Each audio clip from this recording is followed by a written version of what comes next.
안녕하세요. 오늘도 사연살롱을 찾아주셔서 감사합니다. 저는 서울에 사는 40대 여자입니다. 사실 결혼 생각 없이 살고 있었는데 저희 부모님은 제가 30 넘어도 결혼 안 하니까 발을 동동 구르셨어요. 결국 30대 초중반은 회사 끝나면 엄마 아빠가 주선해준 선자리를 나가면서 시간을 보내곤 했었네요. 그런데 그 남자들이 하나같이 눈에 차지 않았어요. 그도 그럴 것이 저 정말 모자란 것 없이 살았거든요. 저희 엄마 아빠는 자수성가하신 사업가세요. 젊은 시절 죽도록 고생하셔서 의류 사업에서 성공하셨죠. 사업 성공해서 저와 남동생 키우는데 아낌없이 쓰셨어요. 물론 아들을 더 위하시긴 하셨지만 저도 모자란 것 없이 누리고 살았었어요. 엄마 아빠가 교육열도 높으셔서 고등학교 때는 고액 과외받아 성적 끌어올려서 서울에 있는 남들 다 아는 대학 나왔고 미국 연수도 2년 갔다 왔었거든요. 다녀와서는 외국계 회사에서 근무하고요. 그러니 웬만한 남자가 눈에 들어오겠어요? 좀 잘생겼다 싶으면 벌이가 시원찮고 벌이가 괜찮다 싶으면 인성이 틀려먹었고 그런 남자들이 대부분이었습니다. 30대 후반까지 결혼을 안 하고 있으니 저희 부모님께서는 주변에서 딸 어떡할 거냐고 독촉을 많이 들으셨어요. 그런 얘기 듣고 오는 날이면 저를 들들 볶으셨죠. 눈이 그렇게 높아서 어떡할래? 누구 하나라도 빨리 골라 잡아 어여 결혼해. 그 말을 들을 때마다 아예 무시할 수는 없었어요. 부모님이 지금까지 키워주셨는데 아예 부모님 뜻에 반하게 혼자 살 순 없겠다 싶더군요. 30 중반 넘어서부터는 선자리에 진지하게 나가기 시작했었어요. 그래도 저희 엄마 아빠 사업이 탄탄하니 좋은 선자리가 많이 들어왔고 그중 한 사람과 마음이 맞아 연애를 하게 되었죠. 그 사람은 사실 조건으로는 저보다 한참 밑지는 사람이었어요. 집안은 평범하고 그 사람 하나 열심히 공부해서 석사학위 따서 대기업 다니고 있었어요. 벌이도 그리 많지는 않았어요. 오히려 제 벌이가 더 많았거든요. 그렇지만 워낙 성격이 서글서글하고 외모도 제 스타일이라 제가 먼저 반하고 말았죠. 연애를 하다 보니 시댁에서는 결혼을 서두르시더라고요. 둘 다 나이도 있고 더 망설일 게 뭐 있냐는 시기였어요. 저도 어느 정도 공감은 했지만 그래도 1, 2년은 만나야 하지 않나 싶었는데 남자친구가 덜컥 프로포즈를 하더라고요. 호텔에다 풍선이며 꽃으로 장식해놓고 정식으로 프로포즈를 했고 저와 그날 이런저런 이야기를 나눴습니다. 만난 지는 5개월밖에 안 됐지만 저를 일생을 같이 할 여자라고 생각한다더군요. 그 말에 저 역시 마음을 결정 지어야겠다고 생각했어요. 하루 정도 고민 끝에 결혼을 하겠다고 약속했고 그 이후로 모든 과정이 순탄했어요.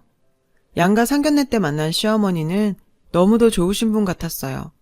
흔히 시어머니라고 하면 생각되는 이미지는 약간 독하고 무서운 그런 거잖아요. 그런데 저희 시어머니는 저를 친딸처럼 생각하시겠다며 너무나도 다정하게 말씀을 해주시더라고요.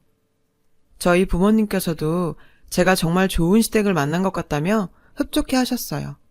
문제는 여느 신혼부부들 다 그렇듯 집과 예단, 혼수 등 결국엔 돈 문제였어요.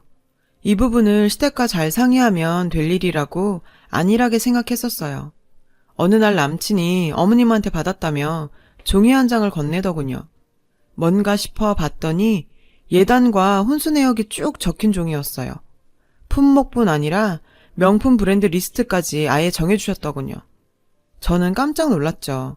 이렇게 노골적으로 많이 바라실 줄은 몰랐거든요.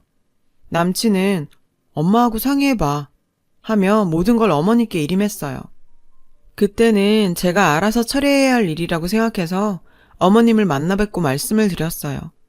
어머니, 이 종이에 적힌 예단들 제가 다 해야 되는 건가요? 조금 과하다 싶어요. 저랑 오빠는 저희가 모은 돈으로 집만 마련해서 작게 시작하고 싶은데요. 사실이 그랬거든요. 남친과 제 나이가 적지 않으니 모은 돈이 꽤 돼 있었고 그 돈이면 시댁과 친정에 가까운 아파트 전세는 넉넉히 들어가고 대출을 받으면 매매도 가능한 정도였거든요. 그런데 굳이 예단 같은 데 낭비를 해서 모은 돈을 버리기 싫었어요. 예단 혼수 리스트 전부 계산해보니 억대 돈이 나오더라고요. 어머니께서 제 말을 듣더니 생글생글 웃으면서 그러시더군요. 결혼이란 게 집만 마련해서 될 일이 아니고 집안 간에 맺어지는 일이잖니. 대충 할 일은 아니야. 요새 아무리 간소화해서 결혼한다지만 그건 돈 없는 사람들이나 그렇게 하는 거고 우린 사정이 다르잖아. 너희 친정에서 도와주시지 않겠니? 이 말을 듣고 저는 더욱 당황했습니다. 저희 친정이요? 저는 친정부모님 도움은 안 받으려고 했는데요.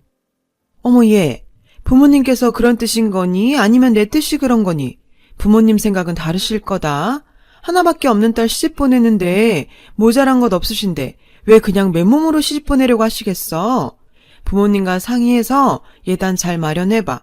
요새 아들 장가 보내면서 그 정도 안 받는 집은 없다더라. 내가 과하게 요구한 거 아니다. 아들 장가 보내면서 저 정도도 못 받았다면 다들 부끄러워한단다. 사돈들도 이해하실걸? 웃는 얼굴에 침 못 뱉는다는 말이 정말이더군요. 제가 당황하든 말든 시어머니는 아무렇지 않게 시종일관 웃으면서 말씀하시니 제가 그 페이스에 말리게 되더라고요. 결국 일단 어머니와의 대화는 제가 지고 부모님과 상의를 했습니다. 부모님께 예단 내역을 보내드리니 입을 떡 벌리시더라고요.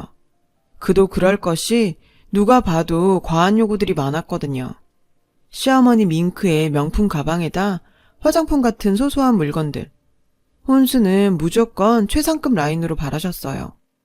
곰곰이 생각해보니 저희 집에서 사업을 크게 하시니까 이참에 한몫 바라는 건가 싶더라고요. 부모님께 죄송스러워서 결혼을 다시 생각하겠다고 이사를 얘기했더니 아빠가 펄쩍 뛰시더라고요. 그럼 파혼하겠단 거냐? 살다 보면 별일 다 있는데 이런 일로 파혼은 무슨. 부모가 못 해줄 정도면 몰라도 다 해줄 수 있는 거 왜? 네가 왜 파혼 딱지를 붙여? 걱정 마라. 엄마 아빠가 다 알아서 할게. 저희 부모님은 해줄 수 있는데 왜 안 해주겠냐며 괜찮다 하셨습니다. 결국 저희 집에서는 시댁의 요구를 받아들여 억대의 예단과 혼수를 마련했습니다. 집은 남편 반, 저 반 보태서 사게 되었고요. 그러고 나니 제가 결혼에 쓴 돈이 훨씬 많게 되었더군요. 결혼 앞두고 싱숭생숭했지만 좋게 생각하려 애를 많이 썼어요. 잘 살기만 하면 그만이지. 시댁에도 이 정도 했으니 시집살이는 없겠지. 그렇게 좋게 생각했어요. 그래서 예정대로 결혼식을 올렸고 신혼살림을 시작했습니다. 신혼이래도 별다를 건 없었어요. 저와 남편은 각자 회사를 나가고 저녁에 들어오면 같이 집안일하고 저녁 차려 먹고 그런 식으로 지냈습니다. 남편은 워낙 다정한 사람이라서 시키지 않아도 집안일이며 요리며 잘했고 결혼생활 만족도가 높았죠. 그런데 시댁 문제가 묘하게 거슬렸어요. 저희 신혼집은 친정과 시댁 딱 가운데 있고 차로 20분 정도씩 걸리는 거리에 있었어요. 한 달에 한 번 친정 시댁 방문을 드렸는데 친정에 가면 뭐 하나라도 더 주시려고 그러고 저희 돈 버는 거 아시면서도 무슨 일 있을 때마다 핑계 삼아 용돈 주시고 그러셨어요. 그런데 시댁은 전혀 딴판이었죠. 일단 가면 마트에 가자고 저를 이끕니다. 그래서 저녁거리를 산다면서 쓸데없는 물건들을 잔뜩 카트에 담더라고요. 어떻게 봐도 저녁거리는 아닌 음식들이나 주방용품 같은 것들이요. 그렇게 한두 달치 생필품을 다 사고 계산대에서는 시어머니가 나 몰라라 하고 계시더군요. 자연스레 제가 카드를 내밀게 되더라고요. 그렇게 장을 보고 오면 잠깐 산책할 겸 근처 백화점에 가자고 하세요. 백화점을 가면 어머니께서 구경을 하시다가 옷이든 소품이든 꼭 하나씩 오래 붙잡고 구경을 하시거든요. 산다고 하시면서 이상하게 계산은 또 저한테 떠넘기시고요. 그런 일이 몇 달이 반복되자 저 역시 친정과 시댁이 비교되고 시댁에는 점차 가기 싫어졌습니다. 제 벌이가 좀 되고 저희 친정이 잘 산다는 이유로 자꾸 요구를 하시는 게 불공평하다는 생각이 들었거든요. 남편한테도 볼멘 소리를 몇 번 했습니다. 시댁만 갔다 하고 나면 수십에서 수백만 원대까지 돈을 쓰고 오니 우리 돈은 언제 모으냐고요. 그랬더니 남편도 하하 웃다가 그러더군요. 아, 부모님들이 나중에 우리 모른 척 하시겠어? 저축은 되는 대로 하자. 아등바등 그렇게 살 필요 있어? 저도 좀 짜증이 나서 물었어요. 시댁은 가진 것이라곤 달랑 집 한 채이고 재산이라곤 없는데 모른 척 하고 말 게 뭐가 있겠어요. 오빠, 부모님들이란 게 누구를 말하는 거야? 오빠네? 우리 친정? 어머님 아버님은 우리한테 물려주실 것도 없잖아. 결국 다 우리 집에 기대게 되는 거잖아. 아, 그런 게 아니고. 알았어. 우리 부모님도 생각이 있으시겠지. 지금은 능력 좋은 며느리 얼마 전에 들여서 들뜨셔서 그래. 내가 잘 얘기해 볼게. 그렇게 어물어물 넘어갔습니다. 그렇지만 그 이후로도 별반 달라지는 건 없었어요. 시간이 지나면서 나아지기는커녕 대놓고 생활비나 용돈도 달라고 요구하시더라고요. 아버님이 일하시고 저축해둔 돈도 좀 있으실 텐데 왜 그러시는지 알 수가 없었어요. 남편과 그 문제로 싸우는 날들도 많아졌습니다. 저는 저대로 남편에게 따질 것이 많았고 남편은 그런 저에게 한 번도 져주지 않았어요. 그래서 너희 친정 좀 잘 산다고 우리 집 무시하는 거야? 우리 엄마 아빠가 바라면 뭘 얼마나 바랬다고 그 난리야. 나도 남자고 자존심이 있지. 처가에다 손 벌릴까봐 그러냐? 야, 걱정 마. 너희 집 돈 더러워서 안 써. 이렇게 나오니 저도 참 결혼 생활이 암담해지더라고요. 부모님께는 말씀도 못 드렸죠. 이런 사실 알면 얼마나 속상하시겠어요. 그래서 한동안 친정도 시댁도 가지 않고 지냈어요. 시댁에는 남편 혼자 갔다 오거나 말거나 내버려 두고 친정에는 제가 가끔 전화 연락이나 드리고 그랬죠. 엄마 얼굴 보면 속상한 심정 다 들킬까봐 제가 일부러 멀리 했었네요. 그런데 어느 날 친정엄마가 연락이 오셨어요. 집을 이사했다고 그러시더라고요. 당연히 마음에 드시는 집으로 가셨겠지 하고 대수롭지 않게 생각했는데 엄마 목소리가 가라앉아 있고 해서 집에 대해 물어보니 말씀을 제대로 못 하시더라고요. 그 주 주말에 남편과 함께 엄마가 알려준 주소로 찾아갔습니다. 그동안 제가 제 살 길 너무 바빠서 무심했구나 싶었고 부모님에게 무슨 일이 생긴 건지 겁이 났습니다. 부모님께선 예전 집보다 훨씬 작고 낡은 빌라에 자리하고 계셨어요. 이게 대체 어떻게 된 일이냐고 제가 울면서 물었어요. 아, 너의 아버지 사업이 저번에 수출한다고 그랬던 물건이 일이 좀 꼬였어. 은행에선 독촉하지 돈은 다 묶여있지. 일단 집 팔아서 여기로 왔다. 다 늙어서 이게 뭔 일인가 모르겠어. 일단 급한 불은 껐는데 집은 너무도 초라하고 작았습니다. 난방도 잘 되지 않는 집에서 살 저희 부모님이 너무 안타까웠죠. 사업일은 제가 잘 모르지만 분명 큰 문제가 있어서 다 넘어가게 생긴 것 같았어요. 남편은 엄마 아빠랑 제가 대화 나누는 동안 한마디도 안 하더니 불쑥 일 때문에 먼저 가봐야겠다며 일어나더라고요. 급한 일이 생겼나 그냥 짐작만 했어요. 남편 가고 저희 엄마가 그러시더라고요.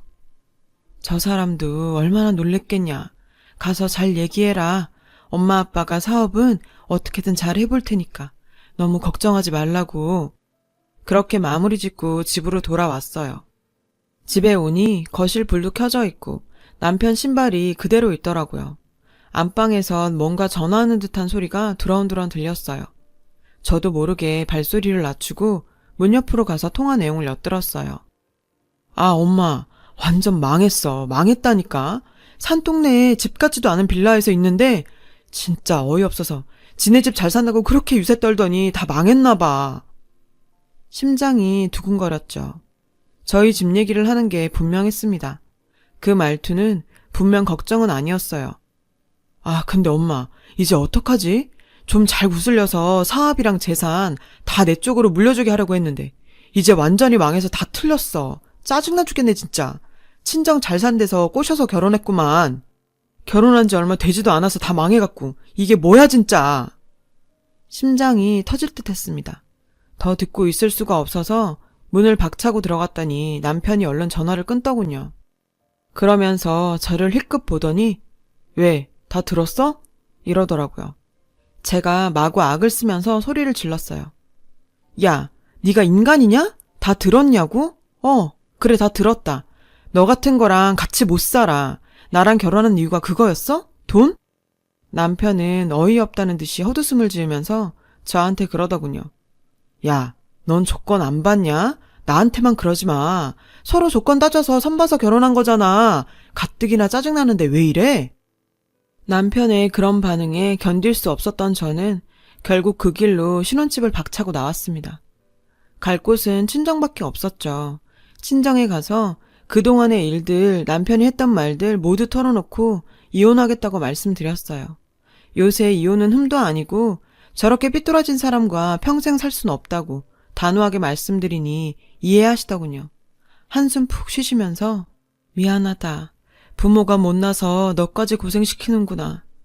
하시며 눈물 지으시는데 그날은 영영 잊지 못할 것 같아요. 저희 가족 모두 서로 부둥켜 안고 엉엉 울었어요. 바로 이혼 절차 밟기 시작했어요.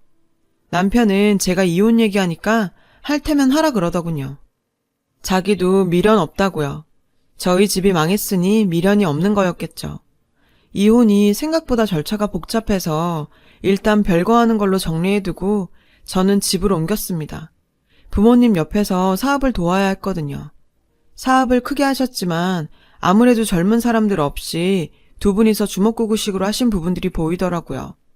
직원들도 두고 하셨지만 허점이 많았고요.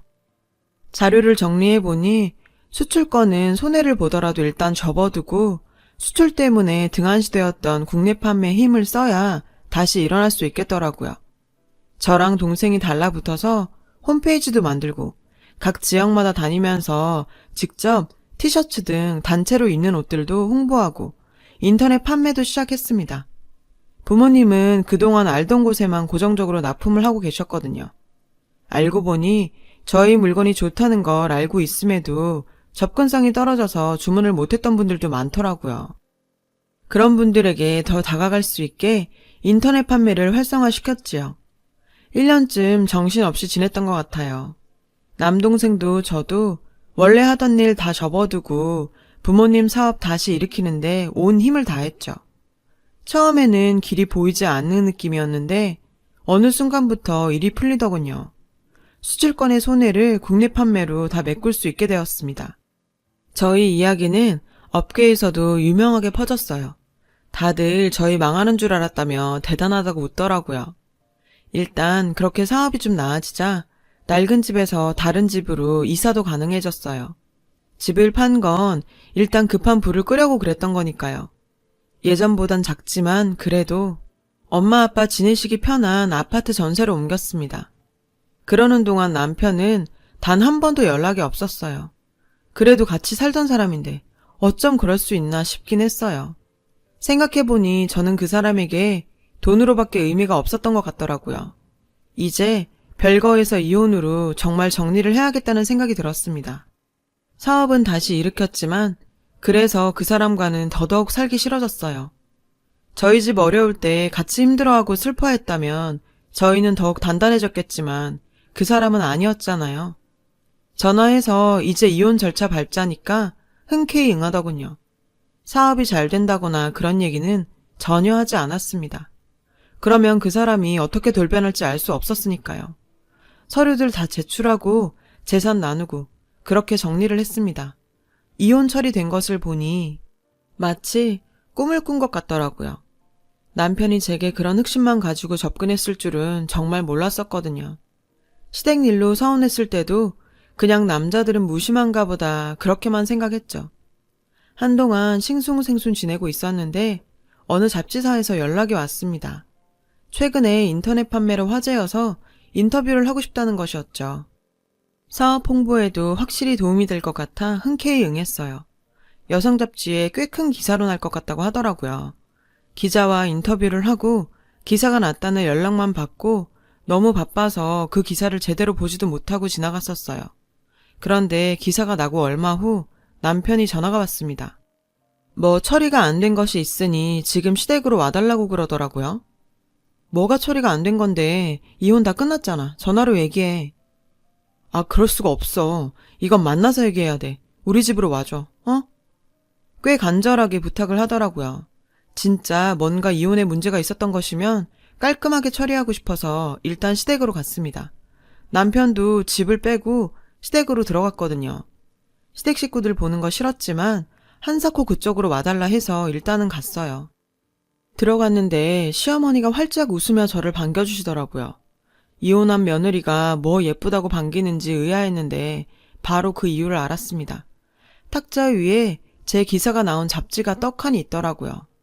잡지를 읽으신 거죠. 잡지에는 저희 회사 매출이며 그동안 있었던 일들, 다시 사업이 번창하는 얘기까지 전부 나와 있었거든요. 남편이 덜컥 무릎을 꿇더라고요. 자기야, 내가 정말 미안해. 자기도 알지? 내가 자기한테 잘하려고 그랬었는데 그때는 내가 미쳤었나 봐. 그냥 장인어른 걱정도 되고 그런 마음을 그렇게 표현했던 것 같아. 우리 다시 잘해보자. 어이없어 피식 웃었습니다. 그 속을 제가 모를까 봐요. 저희 시어머니도 제 팔을 붙들더니 저에게 애원하시더군요. 예, 그러지 말고 다시 생각해보자. 안 그래도 우리 애랑 너랑 이혼시키는 거 너무 속상했어. 너도 그렇지? 이혼 딱지 붙어서 좋을 게 뭐 있어. 이혼해서 여자 혼자 어떻게 살아. 우리가 잘못했다. 응? 마음 풀고 다시 잘 합쳐보자. 제 팔을 붙잡은 그 손을 거세게 뿌리쳤습니다. 잡지 보셨어요? 그래, 우리가 너무너무 잘못했지. 어려울 때 같이 도왔어야 하는 건데 우리 애 엄청 야단쳤어. 장인어른 사업 그렇게 되었으면 사위가 도와야 한다고. 아직 젊고 살 날 많잖니? 서로 이해하고 다시 잘 살아보자. 말 같지도 않은 소리였죠. 제가 미쳤나요? 그 속으를 다시 들어가게요. 이혼 경력 저는 아무렇지 않아요. 어차피 처음부터 혼자 살 생각이었고 차라리 잘 됐다 싶기도 했어요. 연애만 해도 그만이고 그러다 결혼할 수도 있겠지만 전 남편과 재결합은 절대 있을 수 없는 일이었죠. 이제 와서 구질구질하게 이러는 거 진짜 꼴불견인 거 아세요? 오빠, 그만 일어나. 무릎 아니라 뭘 꿇어도 내 마음 변하지 않아. 어머니도 정신 차리세요. 거지근성 좀 고치고 사시고요. 제가 독하게 말했음에도 자존심은 개나 져버렸는지 저를 계속 붙잡고 얘기를 해보자는 둥 다시 생각해달라는 둥 매달리더군요. 이미 정리 다 됐는데 제가 생각할 게 뭐 있나요? 뿌리치고 나오려니 뒤에서 어머니가 주저앉아서 엉엉 우는 소리가 들리더군요. 얼마나 고소하던지요. 전 남편은 그 이후로도 내내 문자나 전화를 해가면서 저한테 매달렸어요. 짜증나서 핸드폰 번호도 바꿔버렸죠. 그러니까 사업장까지 전화해서 절 바꿔달라고 그러더군요. 야, 한 번만 더 이러면 스토킹이든 영업방이든 신고할 거야. 제가 버럭버럭 욕까지 하면서 소리를 지르니 놀랐는지 전화는 다시 안 하더라고요. 그렇게 저희의 결혼 생활은 끝이 났습니다. 후에 소개시켜줬던 사람 말을 들으니 남편이 술로 메일을 보낸다고 하더라고요. 시댁도 매일 가슴치고 있고요. 속이 쓰리겠죠. 저는 요새 홀가분합니다. 아직은 연애도 하고 있지 않아요. 나이가 40이 넘었지만 전혀 조급하지 않습니다. 한번 되어본지라 이제는 결혼을 할지 어떨지 모르겠지만 하더라도 정말 신중하게 결정할 것 같아요. 제 긴 이야기를 들어주셔서 고맙습니다. 여러분, 사연 댓글에 응원과 현명한 조언 부탁드려요. 좋아요와 구독은 저에게 큰 힘이 됩니다. 오늘도 좋은 일 가득하세요.